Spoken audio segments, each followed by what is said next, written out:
আসসালামু আলাইকুম বন্ধুরা, কেমন আছেন সবাই? আশা করি ভালো আছেন। আমি হারুন বিন জলিল, কৃষকের স্বপ্ন চ্যানেলের পক্ষ থেকে আপনাদেরকে জানাই বরাবরের মতো অভিনন্দন। হ্যালো বন্ধুরা, আজকে অনেক দিন পরে আরেকটি ভিডিও নিয়ে আপনাদের মাঝে চলে আসলাম। যদিও নিয়মিত ভিডিও এর আগে পোস্ট করেছি আমার চ্যানেলে, কিন্তু ক্যামেরাটা কিছু সমস্যা হওয়ার কারণে দেখা যায় যে ভিডিও ধারণ করতে পারিনি, আর সেই কারণেই ভিডিও আপলোড দিতে দেরি হয়েছে। এখন আপনারা যে এই জমিটি স্ক্রিনে দেখতে পাচ্ছেন, এটি ছিল আমার করলা চাষের জমি। আর করলা চাষের শেষ পর্যায়ে, মানে করলা উত্তোলনের শেষ পর্যায়ে এখন যে অবস্থা, এটা হচ্ছে নিচের অবস্থা। আমি সবগুলো গাছই কেটে ফেলে দিয়েছি। দেখতেই পাচ্ছেন যে নিচের যে গাছগুলো রয়েছে সেগুলো কিন্তু আমি একদম কেটে ফেলে দিয়েছি।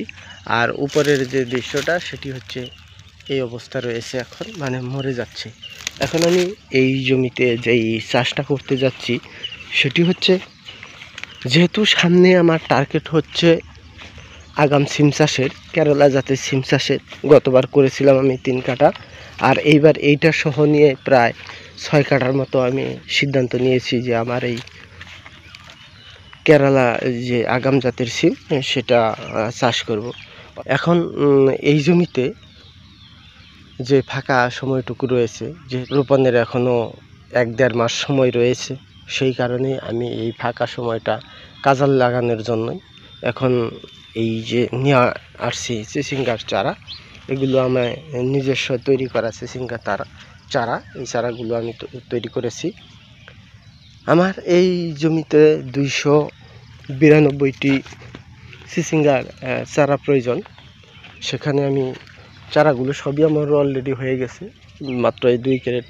এখন এই জমিটা দেখার জন্য আসছি, আর ভাবলাম যে দেখে আসে কী অবস্থা। যেহেতু আগাছানাশক স্প্রে করেছিলাম জমিতে, ইমার্জেন্সি যেটা মারা যায় সেইটা, কিন্তু আগাছানাশক প্রয়োগ পরপরই এই জমিতে বৃষ্টি হয়েছে, সেই কারণে বেশি কাজ করেনি। এখান দিয়ে ঘাসের অবস্থা রয়েছে। যাই হোক, তারপরেও ঘাসটাকে আমি নিয়ন্ত্রণ করতে পারছি। এর পরবর্তীতে যদি আমি আরেকটা আগাছানাশক স্প্রে করি, তাহলে দেখা যায় যে আমার এই জমি থেকে আগাছা সবগুলোই মরে যাবে। আর এখন যে এই যে উপরের গাছগুলো রয়েছে, এখানে কিন্তু পুরাটাই মাছাটা রয়েছে ফাঁকা। এই ফাঁকা মাছাটা আমি নিজস্ব করেছি। যে এখন যে গাছগুলো রয়েছে এই গাছগুলো আমি নিচে টেনে ফেলে দিয়েছি, আর এদিক দিয়ে যে গাছগুলো রয়েছে উপরে, এই গাছগুলো আমি টেনে ফেলে দেব, নিচের দিকে নামিয়ে ফেলবো, জানলাটা একদম আগের মতো ফাঁকা করব। তার পূর্বে আমি চাচ্ছি যে আগে চিচিঙ্গার চারাগুলো এই জমিতে রোপণ করে নিই। চিচিঙ্গার চারাগুলো রোপণ করব যত তাড়াতাড়ি, ততই মাটির সাথে অ্যাডজাস্ট হয়ে বাড়তে থাকবে।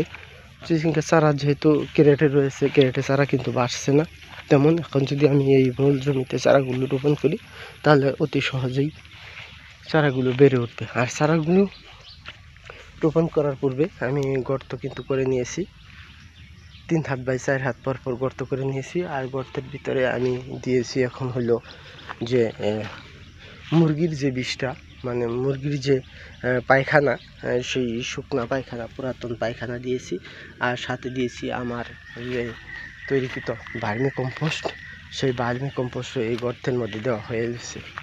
এই দুইটার সংমিশ্রণেই প্রতিটা গর্তের ভিতরে আমি এইভাবে দিয়েছি, যাতে করে আমার এই চিচিঙ্গার চারাগুলো লাগানোর পর দ্রুত বেড়ে ওঠে। আর এই জমিটা তেমন সুবিধা না, কারণ যেহেতু এটা আমার নিজস্ব কেনা জমি, এটা পাহাড়ি এলাকা। আর এখানে একটা পাহাড়ের চালা ছিল, মানে ছিল, ঢাল ছিল, সেটাকে আমি বেকু দিয়ে সমান করে নিয়েছি। সেই কারণে দেখা যায় যে মাটির যে উর্বরতা, মাটির যে সার, সেটা কি খুবই কম।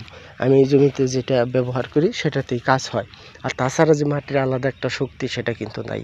যাই হোক বন্ধুরা, তো আসছি চিচিঙ্গার চারা নিয়ে, এখন আমি রোপণ শুরু করে দেব।